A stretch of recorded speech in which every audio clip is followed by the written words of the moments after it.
Spoiler alert. I mean, honestly, if you listen to this podcast, spoilers. Spoilers.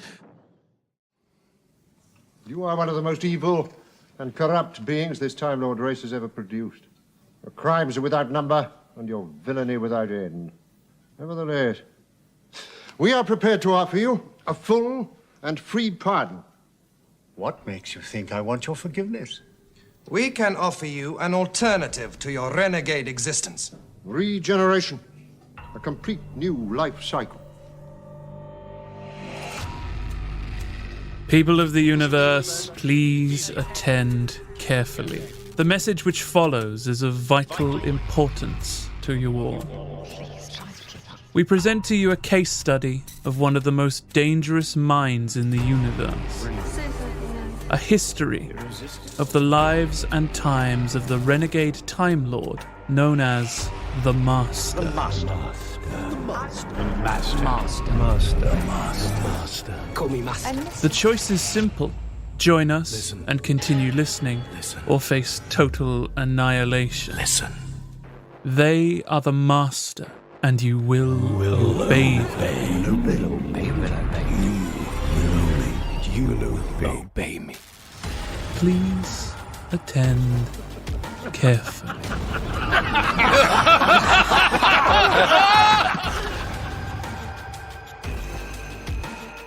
Hello and welcome to Please Attend Carefully, the Doctor Who podcast about the most magisterial of malefactors. I'm Ciarán Moffatt. I'm Amber Patrick. And each week we bring you a chapter from the lives and times of the renegade Time Lord known universally as the Master. This week we will be looking at The Five Doctors, a 1983 television story by the great Terrence Dicks. Amber, tell us, what is it about? The High Council of Gallifrey sends the Master into the Death Zone. There he must rescue the first 5 Doctors who have been removed from time and space and trapped there. If he succeeds, the High Council will grant him forgiveness and a completely new regeneration cycle. Ooh. Yeah, so 5 Doctors. So this is our story about the Tremas Master, played by Anthony Ainley. It's hard to pin down like a perfect story for Anthony Ainley. It's just this story seemed so... You couldn't have done this story with any other Master. Yeah, this is just like... The story itself is fun and a bit campy because it's for comic relief. Well, they air it at comic relief. So having him, do his thing, it fits the tone perfectly. Well, it is the 20th anniversary celebration of Doctor Who. We're now at the 60th anniversary celebration of Doctor Who. So we watched the 40th anniversary version of the 20th anniversary. It's just so many anniversaries. It's meant to be this big celebration, and yeah, it is a bit weird because the script went through so many different rewrites, and John Nathan Turner was like, oh god, I'm gonna have to find money for the 20th anniversary. So he pocketed some money from season 20 and thinking, oh yeah, that'll be enough to do something. And then the BBC were like, oh no, we want a big Doctor Who celebration. Here, have more money. There's money. Wow. Which they spent almost entirely on the TARDIS console. And Anthony Ainley's Velvet. Yeah, Anthony Ainley's Velvet. Okay. So we'll get to that. We'll get to the costumes. I've got a lot to say about the costumes. Okay.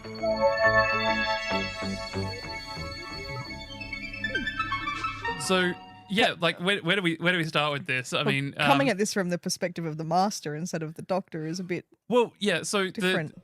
For prior information needed, the Doctor has been taken out of his time stream. Each of his 5 bodies at this point have been taken out of time and put in the Death Zone, except for the 4th Doctor, which kind of got stuck somehow. Just get stuck in time. Anyway, so the Doctors are in the Death Zone, which could possibly have been named better. The Time Lords call up the Master, and the Master clearly comes of his own free will. Yeah, shows up. Oh, they've called me. They've summoned me. Yeah, he walks into, go.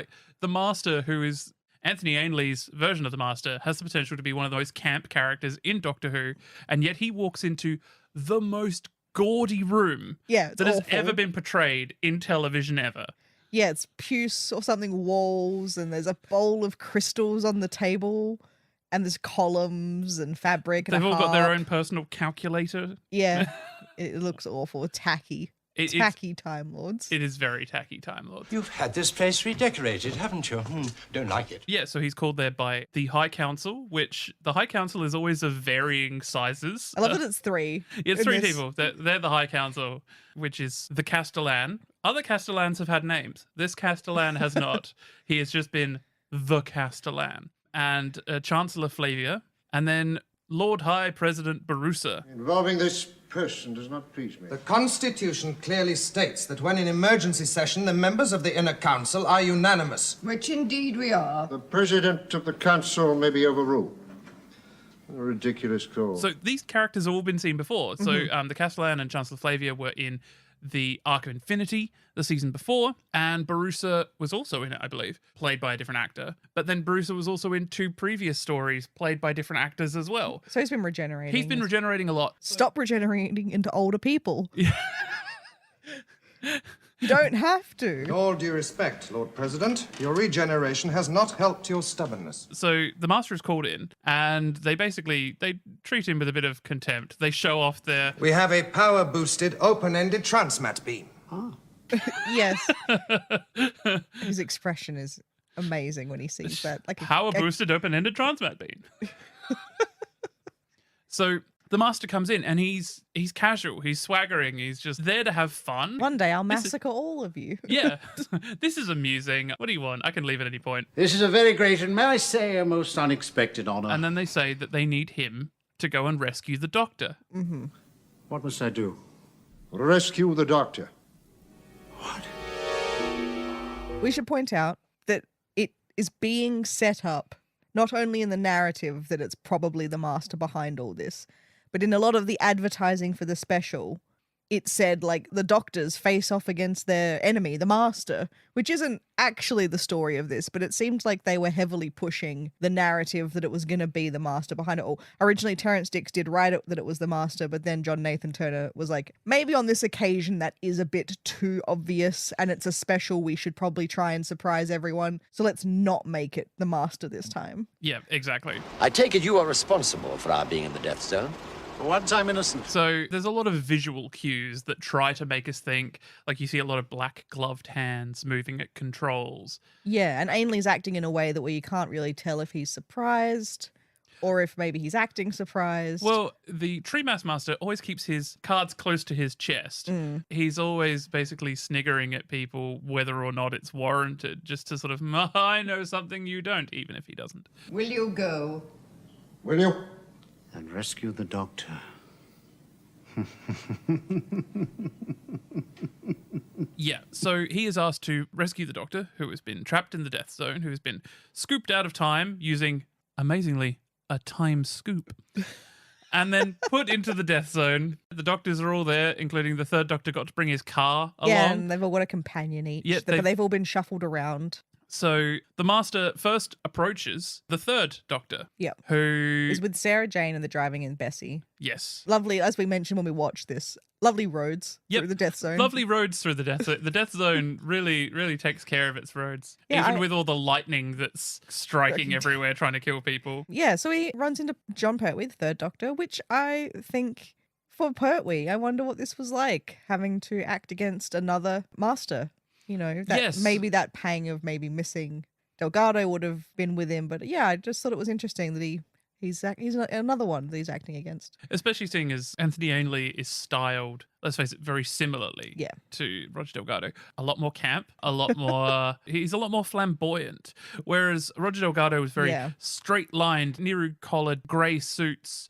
Anthony Ainley has swapped that for like a black Opera velvet. Yeah. And he's got the kind of Nero-ish collar, but it's embroidered and See, and I love that the third Doctor recognizes that it's the Master, because I'm going to say this, although a lot of the time the Doctors say, I'll recognize him the moment I see him. Oh, I always know another Time Lord when I see them.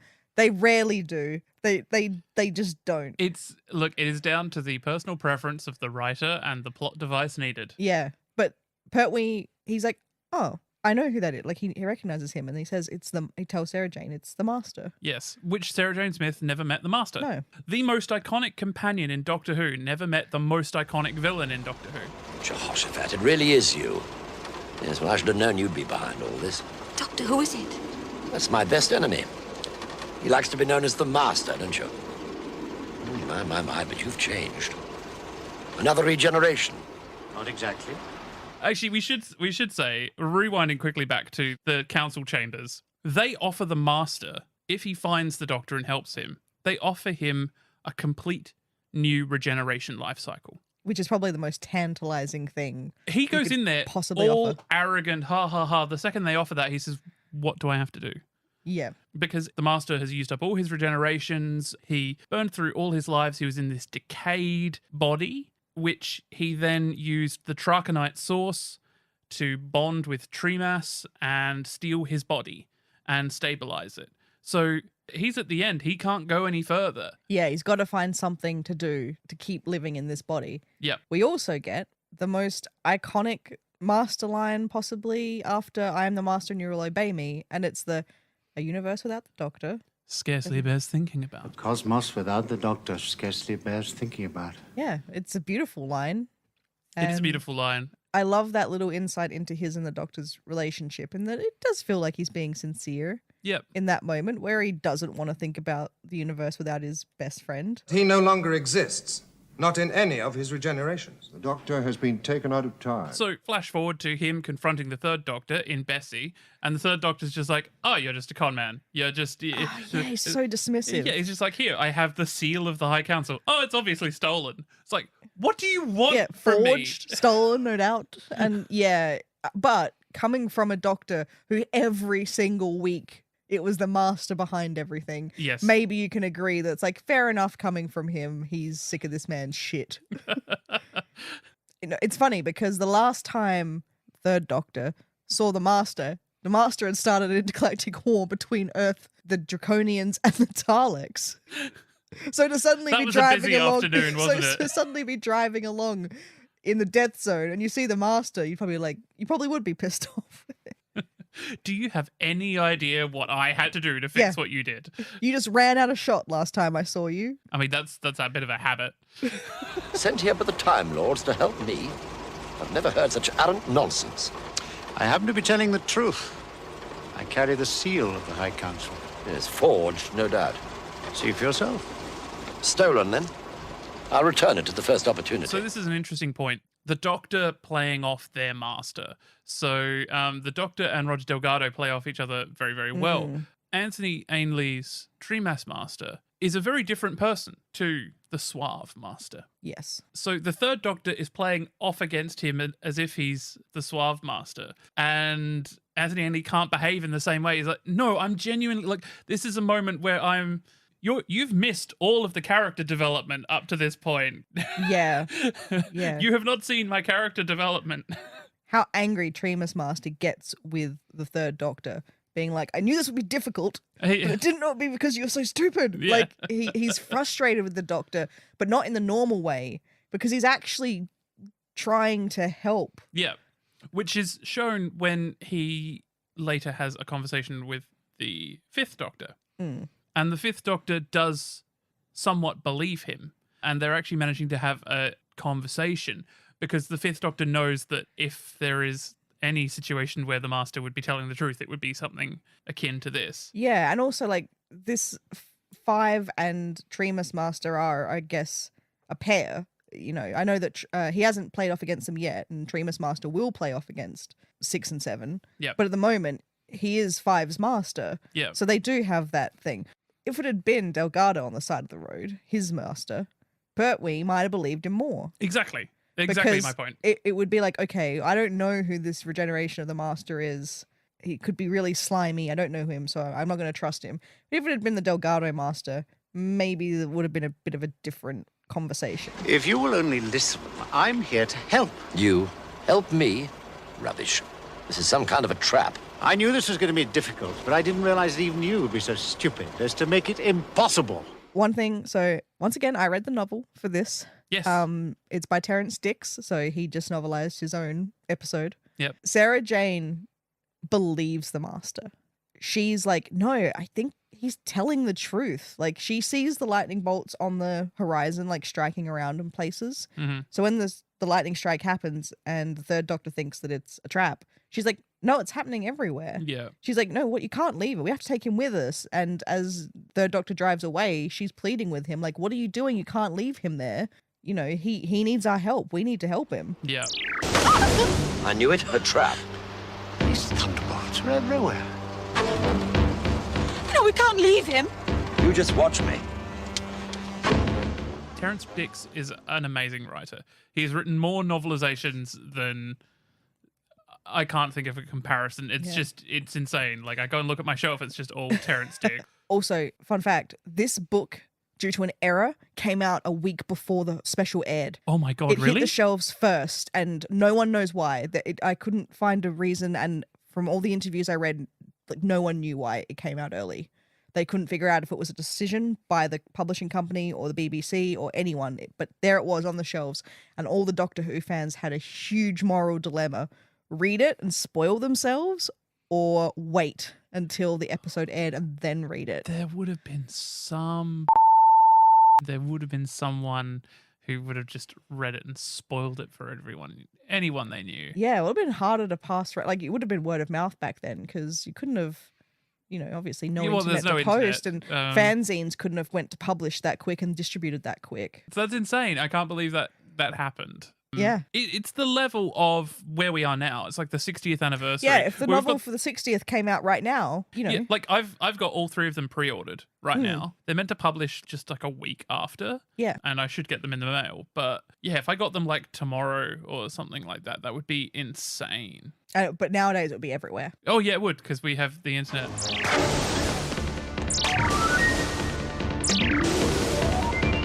So after running into the Third Doctor and he scuttles away across the Welsh countryside, he runs into the Fifth Doctor. He does run into the Fifth Doctor. His Doctor. And Tegan and Susan are there too, not keeping watch. I mean, that could just be the title of this story. Tegan and Susan are there too.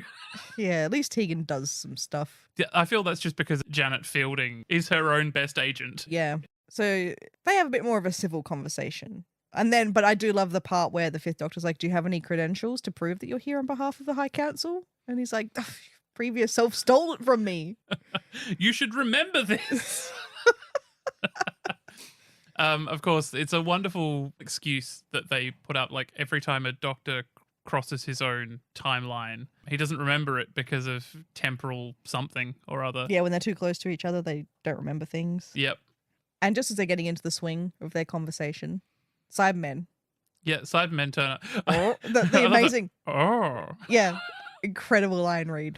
I love that they left that in. Just as Cyberman walks up the corner and goes, oh, and then walks Also, away. Tegan and Susan are just not looking like, I mean, call me paranoid, but if I was a companion of the Doctor and he was having a conversation with the Master, I'd probably keep an eye on it. Someone that you know, like, someone that you know has killed many people. An active hostile. Yeah. I'd probably look. Yeah. Is this man a friend of the Doctor's? Anything but. Well, they're talking as if they were friends. That's what worries me. So the Cybermen turn up, which are my favourite Cybermen. Like David Banks playing the Cyber leader. They're beautiful in that like crinkly silver jumpsuit thing. That's more of the walking corpse Cybermen than robot Cybermen. Yep. So they turn up and Doctor, look out, Cybermen! Oh. That's my Tegan. If you fucking live in Australia. Add it to the show reel. You kidding? This whole thing is my audition for Big Finish. Doctor, look out! Cybermen! And the Doctor just like, get out of here, go. They go, and much like Sarah Jane falling down a slight incline, Susan falls on a tuft. Susan falls on a tuft of grass. She poorly trips over a tuft of grass. It's so unfortunate. I mean, look, she's not a stunt person. It's just, you can see her going, oh no. I've fallen, my ankle. Yeah. So great thing about this scene with the Cybermen attacking Tremas Master and Five is Peter Davison says that Anthony Ainley was the biggest coward he had ever met, and that he was terrified of special effects. They got told the explosive device is going to go off on this polystyrene rock. Yep. We'll add the sound effect in post, so it's just going to bang and stuff's going to fly everywhere. You run, you fall, that kind of thing. The bang was much louder than they thought it was going to be. To be fair, I've heard so many stories about how the BBC pyrotechnics department in the 80s always overdid it. They're just like, stick a few more bangers in there. They went well overboard. So what was meant to happen is the thing goes off, Ainley falls to the floor, Davison runs out of the shot. But what happened was the bang went off and it was so loud, Ainley thought something had gone wrong and ran for it. Ran, and Davison found him cowering behind a rock because he was so scared of the explosion. And they had to convince him to come back into shot. And so Davison says you can see how nervous he is waiting to do that, running away. Talk about method acting. That really helps the scene, doesn't it? Yeah. Halt! Or you will be destroyed! So, the Cybermen fire at the Doctor and the Master. The Master gets hit in the head by some rock. It actually looks fairly convincing, realistically. Yeah, he goes down. He goes down well.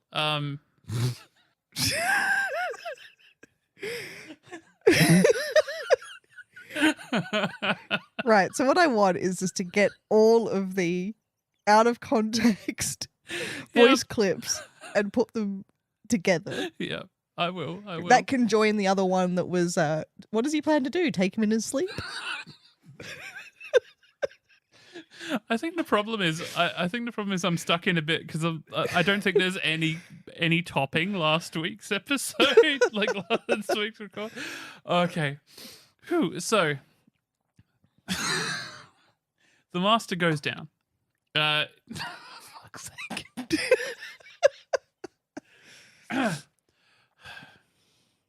The Master is knocked unconscious. Can't stop it. Oh my god, I'm meant to be a professional. Who unto Rassilon's tower would go, must choose above, between, below. So the Master is knocked unconscious, and he's wrapped in that big cloak, which...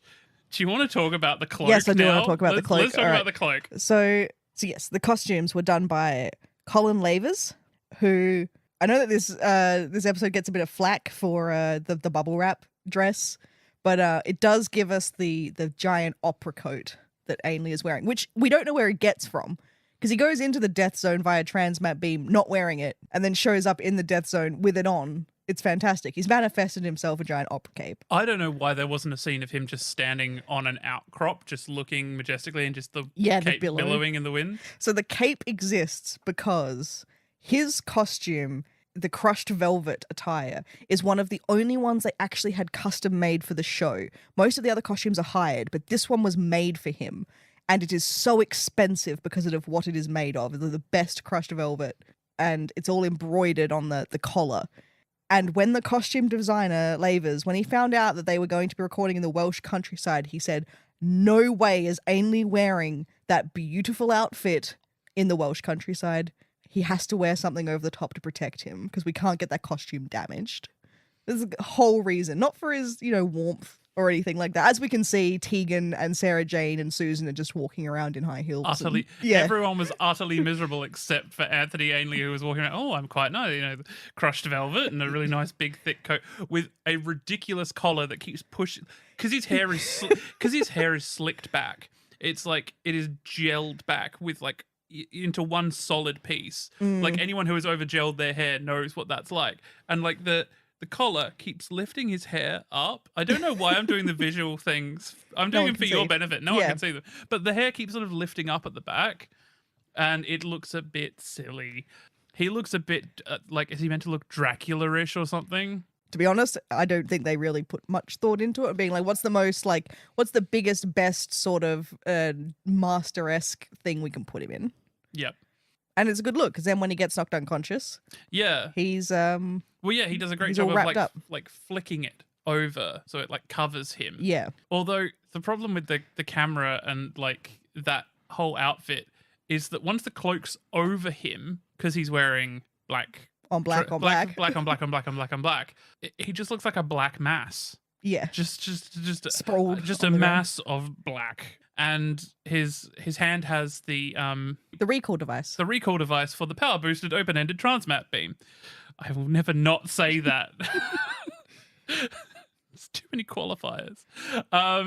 And yeah, the Cybermen are coming up on the Doctor. This is the Fifth Doctor all over, just casual. Mustache, presses the button and just disappears. Yep. And appears in the council chamber.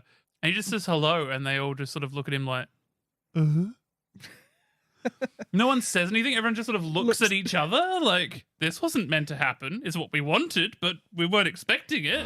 You will accompany us. Sorry, mustache. So that leaves the Master with the Cybermen, who are not going to kill him, but they're going to imprison him. Yeah. First thing he says is, I've been looking for you. Like, he has just regained consciousness. He's been hit on the head. He was just talking to the Doctor. First thing he's doing, mugging to Cybermen. Just being like, nah, it's fine. I was looking for you. Actually, it's good you're here. Good you're here. Yes, we're going to go kill the Time Lords together. I'm your loyal servant. Let's go to the tower. Yes, which is the typical, as we love, the Master. The Master loves working with other races. Yeah.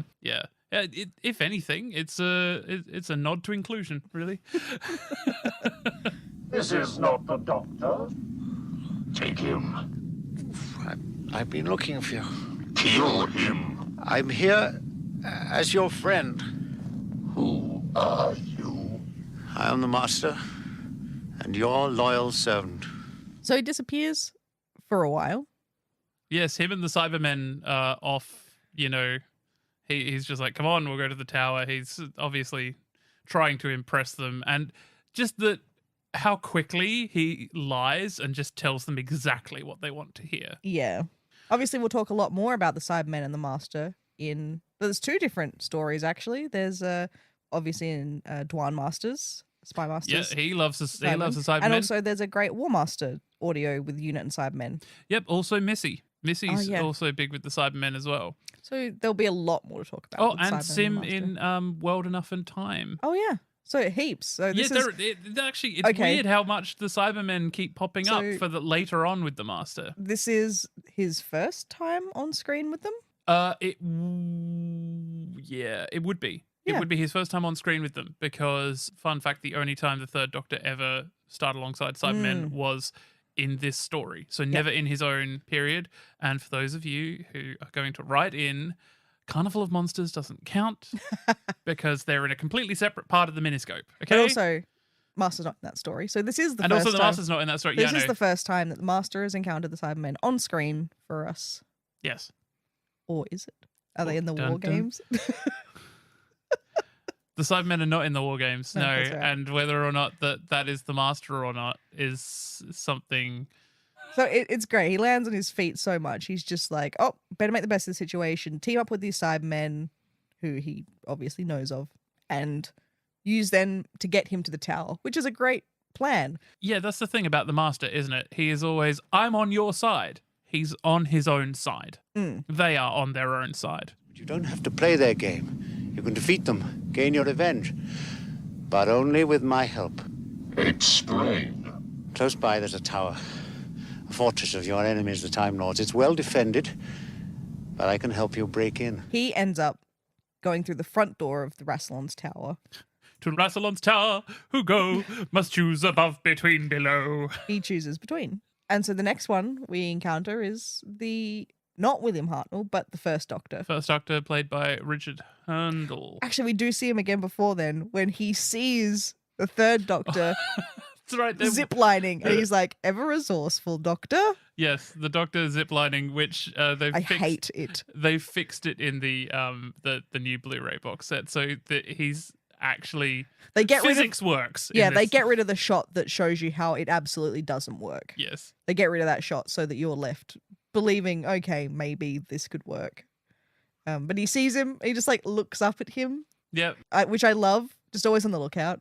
The Master just looking up. As the Doctor ziplines overhead. But he runs into, obviously Tegan knows who he is and has already seen him and knows he's around. Yeah. But this First Doctor doesn't know who he is, which is great.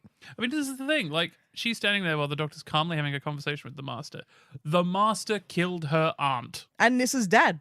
Yep. Which weirdly no one ever really mentions, but we'll get into that when it happens. I mean, it's mentioned a bit in Logopolis, just a tiny bit. It's just like, that's not your father. Sure as hell looks like him. Yeah, maybe we could explore this a bit more. No? Okay. Yeah, okay. So, too much? Too much. It feels like Tegan should have pushed him into that chessboard. Like, it feels like she just should have been like, and just like dealt with him herself. Yeah, that would be on brand for Tegan. What do you want? To help. That's the funniest thing I've heard all day. Believe what you like. I should advise you to hide. I've got some very suspicious allies close behind me. Allies? Come on! So yes, the Master comes along and there's a giant chessboard on the floor that you have to cross even though there is clearly room on either side. You also apparently don't need to even step on individual squares. You can just step wherever you want. Yeah, exactly. The thing I love about this scene is that the Master knows how this puzzle works, like, instantly. Yes. There is no trying to figure it out like the Doctor. And I don't know if it's because he's got a more devious mind, but he just goes in and knows what to do. You're right. Like, he doesn't need to step on any individual squares. And then it's the joke. It's as easy as pi, the Greek letter pi. The ratio to the circumference of a circle to its diameter is represented by the Greek letter pi.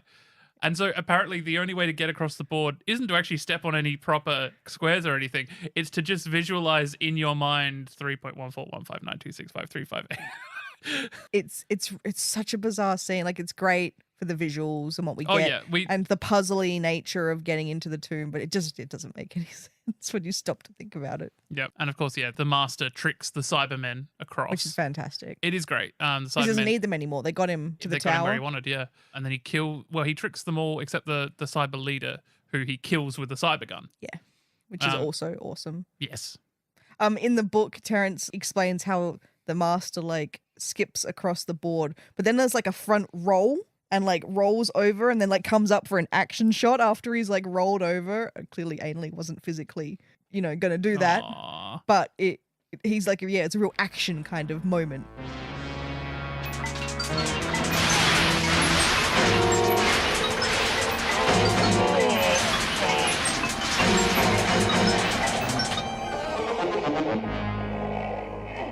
So, yeah, the Doctor... and of course, the Doctor at one point started throwing over like coins onto the board, which you can tell they're futuristic because they're hexagons. Hexagons are the bestagons. It's a YouTube video. I'm assuming people who listen will get it. So now there's the Master is creeping around the tower because we see later on Tegan and the First Doctor are walking through corridors. And the Master's like hiding in the shadows behind them, like creeping, like Scooby-Dooing. Yeah. We're still trying to work out who's doing all of this. And again, they're trying to sort of say that it might be the Master. Yeah. The Fifth Doctor is on Gallifrey, and then suddenly the Castellan gets accused of doing it with the black scrolls of Rassilon in the casket of Rassilon, which is put on the table of Rassilon. And so they go to find out the truth. And President Barusa says, give him the mind probe. And he says, not the mind probe. Yes. Apparently the actor had such trouble with that line. On the special features on the DVD, you can see the many different takes they did, and he just couldn't get it right in any of the takes. And they just picked the best one they could and went with it. You are authorized to use the mind probe. What? No, not the mind probe. We did 30 takes, and that was the best one. Oh dear. And then he struggles in the corridor and they shoot him. And so the Castellan is dead. Oh, it's unfortunate. Yeah, oh no. Oh no. Someone that Get back to all the 5 Doctors that like, and you're meant to running like around. 1, if you're watching this story completely divorced of other things, you're like, why should I care? 2, if you're watching this story having recently watched season 20, he's the guy who wanted the Doctor killed in Arc of Infinity, so why should you care? Yeah. Yeah. Unfortunately, this story just feels like I'd rather see what's happening in the Death Zone. I don't much care for the political goings-on of Gallifrey. Political intrigue. Yeah, get me back to the Yeti trying to maul two in the brig. And bloody Flavia is constantly unflappable. Like, she is not flapped by anything. The child, he dies. Oh, okay, fine. Like, this is how you get to political office, by not caring about anything. Yeah.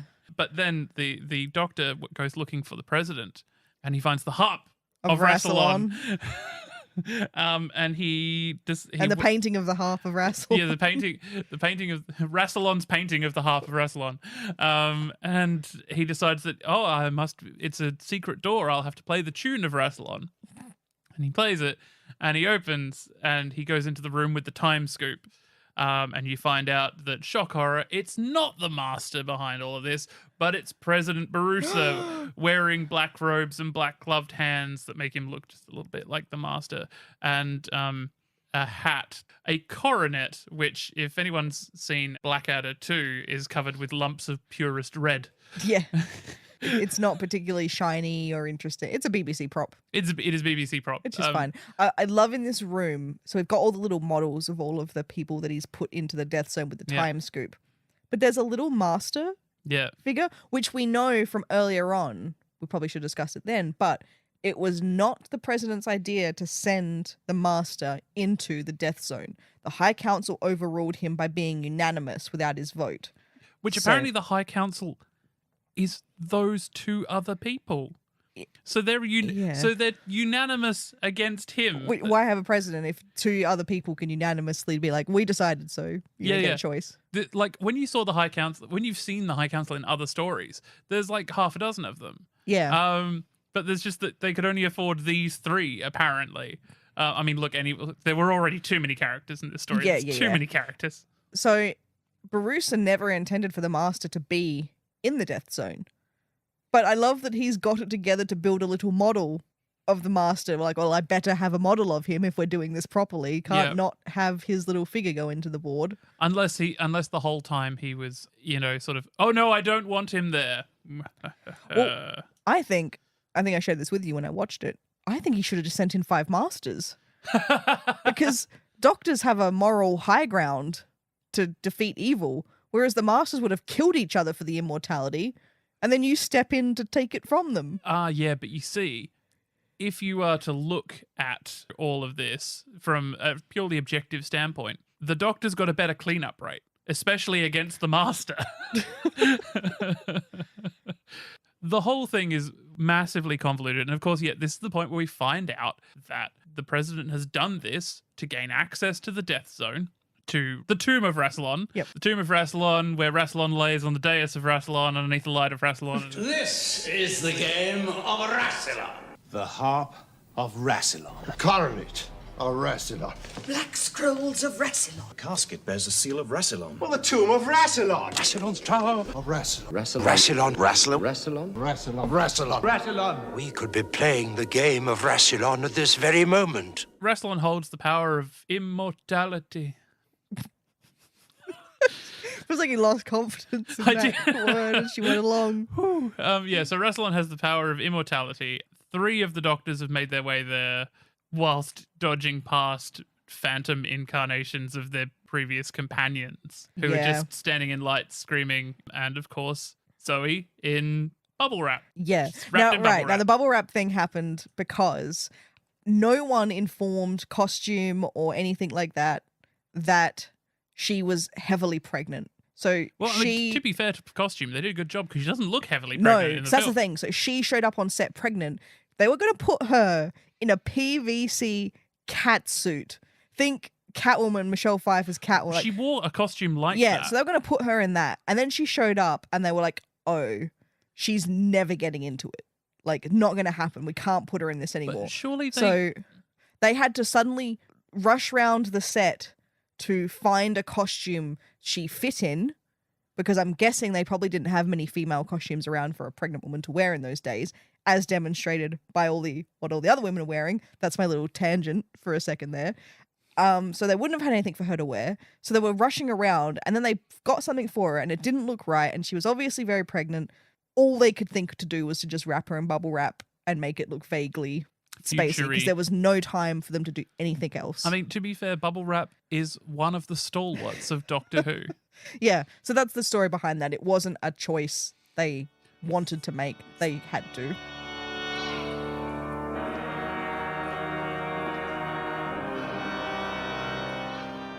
We're in the room of Rassilon. They're looking at the plinth of Rassilon. With the Gallifreyan high letters on it, and you're like, that's Greek and Greek, algebra. Yeah, it's Greek algebra.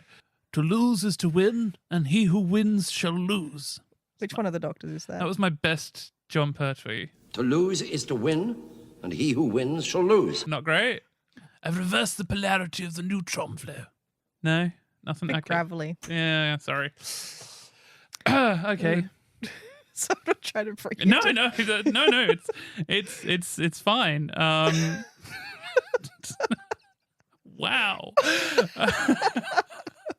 You can pick me up on something later. Oh, that's fine. That's fine. So the doctors are there, and the master comes out, and he's like, "Aha! Immortality. Thank you very much for getting here. I'm going to go take immortality. Ha ha ha." He does a very wonderfully mastery thing where he's just like, I can kill you 3 times over. I can make you regenerate and just keep doing it. I do love that he says once wasn't enough. How satisfying to kill you three times over. And I also do love that none of these doctors are the one he's already killed. Yes. So yeah. So none of them get any reference to him having killed them. Yep. And then, of course, John Pertwee, the third doctor, kicks the tissue compression eliminator out of his hand. And as he goes to turn around and run, the brigadier says, "Nice to see you again," and punches him in the face. The decision is scarcely yours. Killing you once was never enough for me, Doctor. How gratifying to do it 3 times over. Nice to see you again. His tissue compression eliminator has gone through many different guises. Like it's gone through so many different designs. This one's unfortunate. I don't think so. I think he loves waving it around in the doctor's face. Just a bit phallic. I mean, I'll admit it looks great when he uses it and it like opens up like a flower and like the light comes out. It's done a really good job. But otherwise, it looks like some form of popular sex aid. As you see, I'm armed. In the book, Terrence just has fun with this. I think he even sent you some screenshots. When the brigadier punches him out, Terrence writes, "The master disappeared beneath a pile of doctors." That line amused me.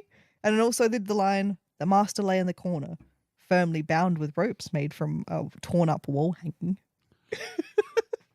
I love that in the show, it's Susan and Tegan who are the ones who have been tasked with tying him up. Yeah. Just get them to do it. Like, Brigadier's not doing it. None of the doctors. Get the women to do it. Hang on a minute. So the master's tied up on the floor, and all he can do is watch the climax of the story. That's right. Someone says, like, "You're just a renegade like him," and he's just sort of laying there like, ugh. Yeah, his eyes are open, and he's just sort of watching. And at the end of the story, he just sort of gets, after Barusa gets turned into the carved cement face of Rassilon, the master just gets sent back out into the universe. Rassilon's just like, yeah, all right, whatever. Yeah, and I love in the book, Tegan says that his smile lingered in the air like the Cheshire Cat as he disappeared. Okay, so Terrence Dicks has a thing for Alice in Wonderland. Yeah, because there's a reference earlier in this episode. Like Alice, I prefer to believe 6 impossible things before breakfast. But I love that idea because you can see Ainley's grin just hanging around. And I love that he was grinning as he was put back into time. Yeah. It's like, I got out of this one. No harm, no foul. Yeah, I'll just try again next time. His sins will find their punishment in due time.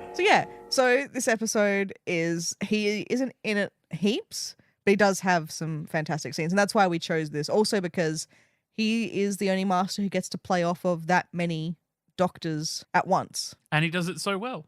Yeah, and he gets frustrated with one. He's familiar with another. We get that 2 kind of says that he knows who he is because they all say that he shouldn't be allowed to have immortality.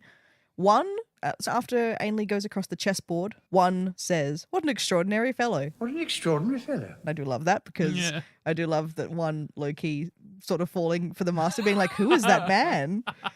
But he doesn't really know who he is, and maybe by the end he sort of has figured it out.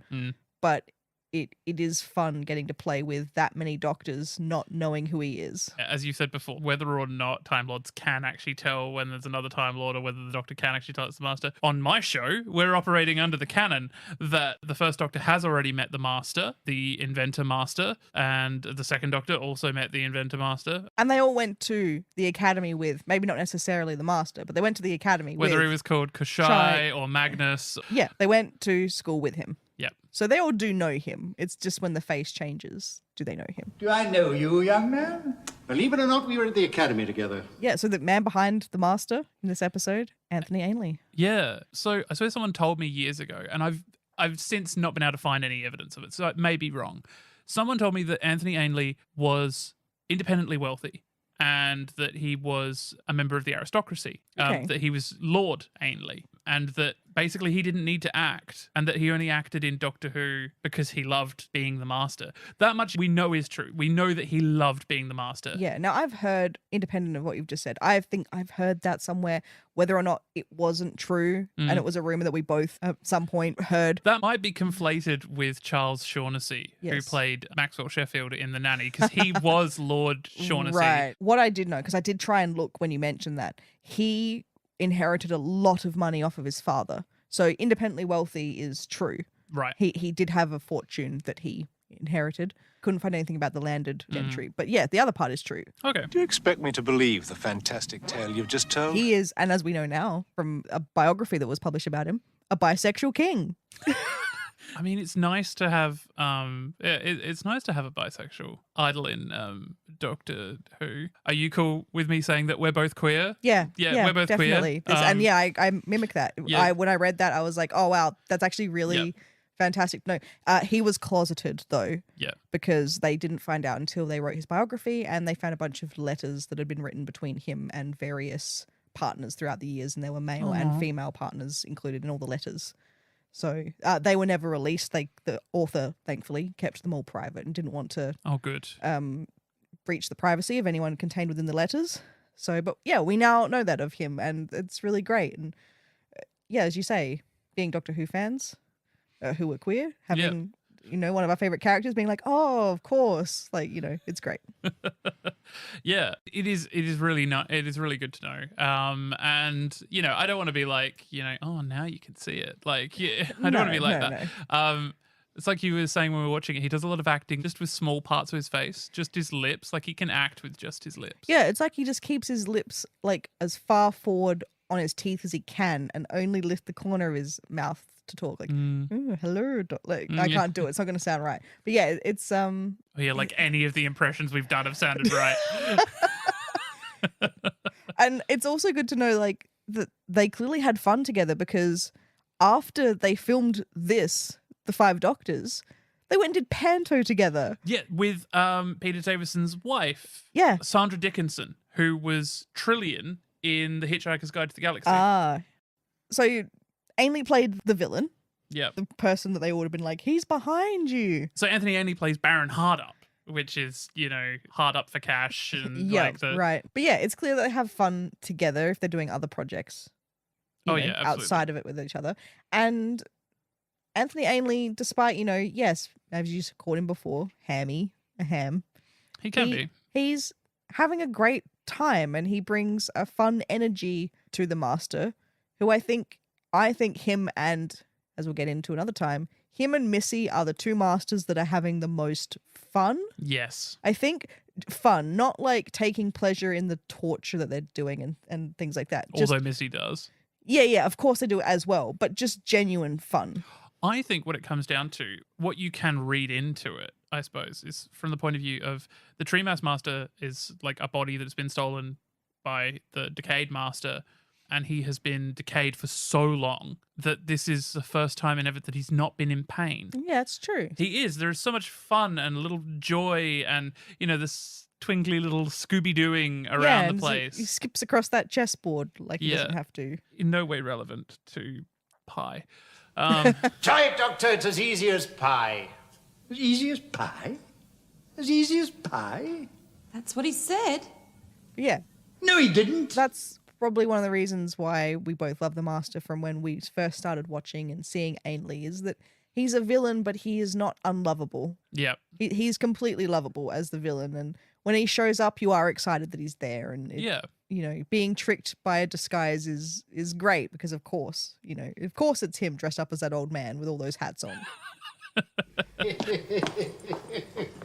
Anthony Ainley loved the role. He loved being the Master. I think Doctor Who ending was as hard on him as it was on anyone else. Yeah. Like, that's why he came back in Destiny of the Doctors, the video game, because it was... more of what he loved. Yeah, exactly. But yeah, it is a joy to watch Anthony Ainley. It really is. And he holds the thing of being against the most Doctors. He got just 5 of them in this one. And I mean, he even played off against the Herndl Doctor, so, who no one else ever could have. Yeah. So he plays off the 4 here, 4 of them. Yeah. Then he plays off of Tom Baker in Ciarán and Keeper and Logopolis. Yeah. And then we get him with Colin Baker and Sylvester McCoy. Yeah. So, that's quite an achievement. He nearly got them all. Well, that's the thing, isn't it? The Master became, like the Daleks, the thing that you had to go up against as the Doctor. Because I was recently watching Talking Doctor Who, the new documentary with David Tennant, and they showed some clips, and Colin Baker was being interviewed, and someone said, well, who do you want to go up against? And he goes, well, obviously I want to go up against the Daleks, and I desperately want to play against the Master. And at that time, Anthony Ainley was still loved Doctor Who, still made it very clear that he wanted to keep doing it. So Anthony Ainley was just always going to be the Master as long as Doctor Who continued at that point. Unfortunately, he had long passed before the new series of Doctor Who started. Yeah. It's interesting because the Doctors, you often hear that they do love it and they do want to do it forever, but eventually they're like, I actually just need to give this up. Either for more career to move on and not get typecast, or to let somebody else do it so you don't hog the role. Not Ainley. No, he genuinely wanted to keep doing it. Yeah. And towards the end, I'm pretty sure it was just the only role he wanted to do. Like, he loved being the Master. Which is great. If you have money, if you don't want your acting career to be more than Panto and Doctor Who, then you can afford to do that. And that's fantastic dedication to a role. Well, yeah, I mean, it's just, that is very much, in its purest sense, showing doing acting as something that you love. Yeah. It's not a career, it is you doing the thing that you love doing. Yeah. It also makes me feel weird thinking about all the new Masters. As much as I absolutely adore Sim, I have to remind myself he's only in 3 very short stints. Like, yes, he's in the story that we did in episode 2, Sound of Drums, Last of the Time Lords, and then he's in The End of Time, and then he's in the World Enough and Time, and then Masterful, if you want to go into audio. Yeah, that's true. And even Spy Master, well, at the moment, I guess we assume, we don't know. Dwan could be playing it for years. We have no idea. Well, I mean, recently he was interviewed and he said he felt like he had more that he could do. And as we said before, it feels like too soon to be recasting, but... Yeah, that's my point here, is that Jacoby was a cameo, and then we got Sim only for a couple, and then we got Missy, who did a bit more, but still not, probably on par with about Delgado, and then we got Dwan. So we racing through Masters, but it's only because Ainley set the precedent of a long-term Master. Yeah. Delgado and Decade Masters, they weren't around long either. Yeah, and of course the Decade Master was played by two different actors. People. Yeah, and then Roberts was only in the movie. Yeah. So we really, Ainley sort of, it feels like he set this weird standard that is not the norm. Yeah. And for people who might say, for example, the fact that Sacha Dhawan, the Spy Master, will be in 2 Big Finish box sets have been announced. Missy returned after having started doing box sets for Big Finish. Mm-hmm. So there is still a chance for Dhawan to return. But yeah, no one really holds a candle to the longevity or the joy that Anthony Ainley had for the role. Yeah.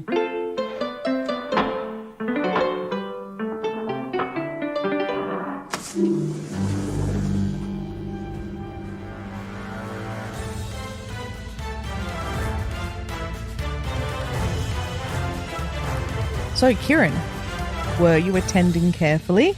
I think I was. There isn't too much for you to attend carefully to in this one, so it's a 90-minute. Yeah, I think you get them. How many Cybermen does the Master kill on the chessboard? Oh, come on. 6. 5. 5. Oh, I wanted to say 5. But he then just kills the 6th with the gun. Yes, I'd see. Ha ha ha ha ha ha. Yes. So that's right. So he kills 5 with the chessboard.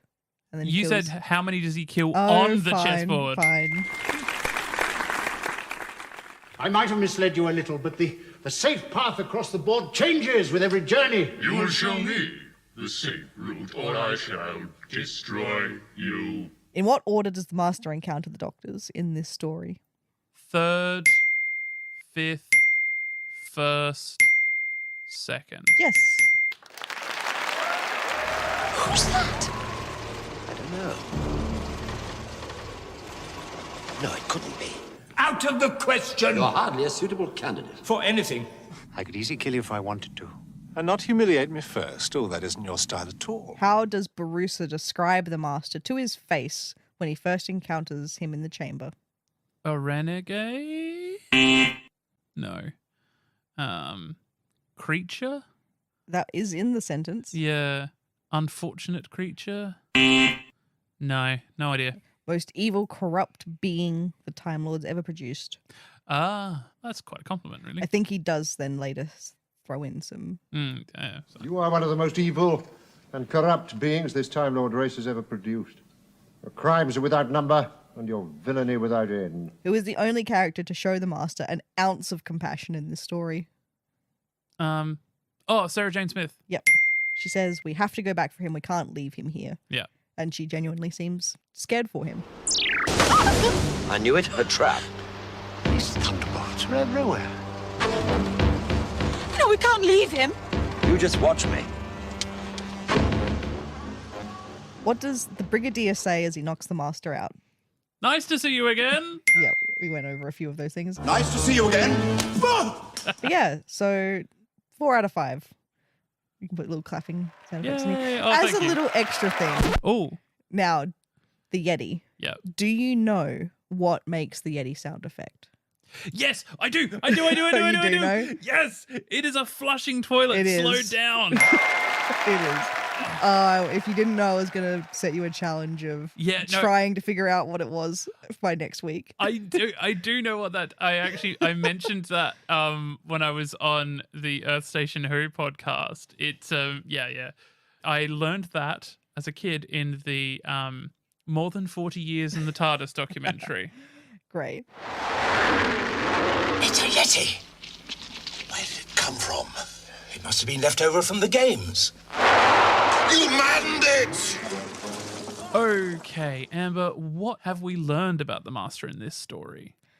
We learned that the Time Lords once again are willing to pull the Master out of time and space to send him on a mission for them. Yeah, he's a renegade when it suits them. Yep. We have learnt that nothing is more tantalizing than extra generations, but we know already that. He will do anything for life at this point. Not much happens. We've learnt that he goes down.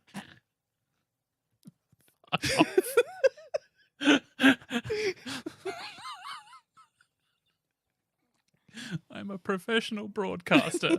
I'm not. We learned that it's very frustrating for him when he's actually telling the truth and the Doctor isn't biting. Yes, yeah. When he actually has to try and do something good, he gets punished for it. He doesn't get shitty if he's trying to con the Doctor and the Doctor doesn't buy into it. He's just sort of, no, I'll just keep trying. But if he's telling the Doctor something true and the Doctor's like, no, I don't buy it. He's like, but. Why would you not believe me? I know I've lied to you a million times, but why? We learned that a cape does not suit him. I disagree. Doesn't agree with his hair, but the cape would look better if it had a much lower collar. Yeah, probably agreed. I don't know why that collar's turned up. It should be turned down, if anything. It should Space.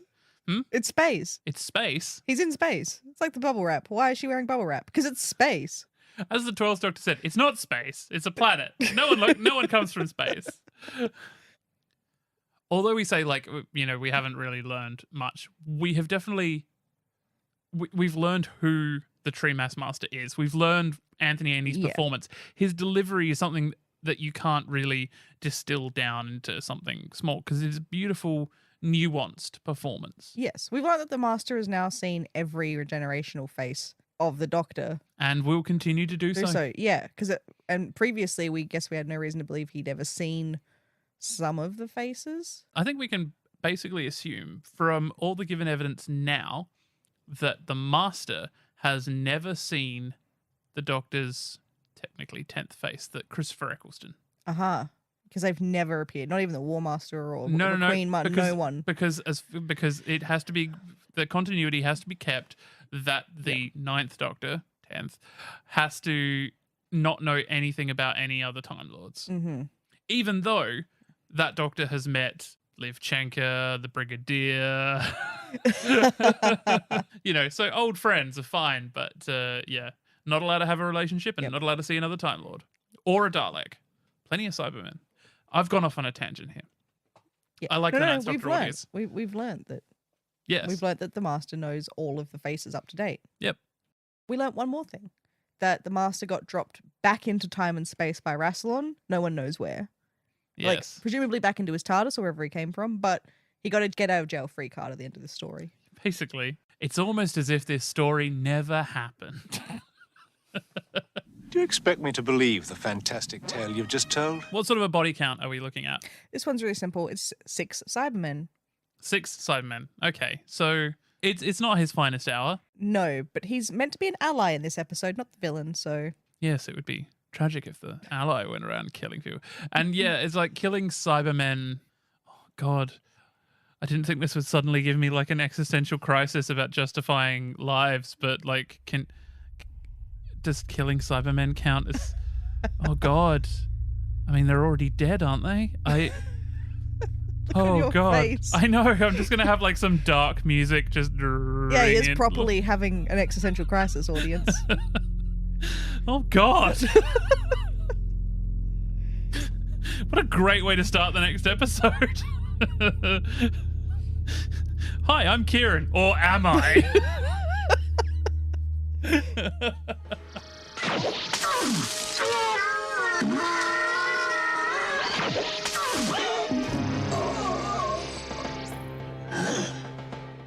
Okay. That is all for this week's episode of Please Attend Carefully. Thank you so much for listening. We hope that with each new episode you come to understand, appreciate, and maybe even obey the Master. Don't forget to follow or subscribe to be updated on new episodes. Amber, how can listeners get in contact with us? They can email us at pleaseattendcarefully@gmail.com, send us an ask on Tumblr, Please Attend Carefully, or you can follow us on Instagram at Please Attend Carefully. Yep. Don't forget you can also go to pzinner.com.au/shows/attend for exclusive content not available in the main feed. I've been Ciarán. And I've been Amber. We leave you with a clue for next week's episode. We hope you'll be tuning in. After all, it can't hurt you to listen, can it?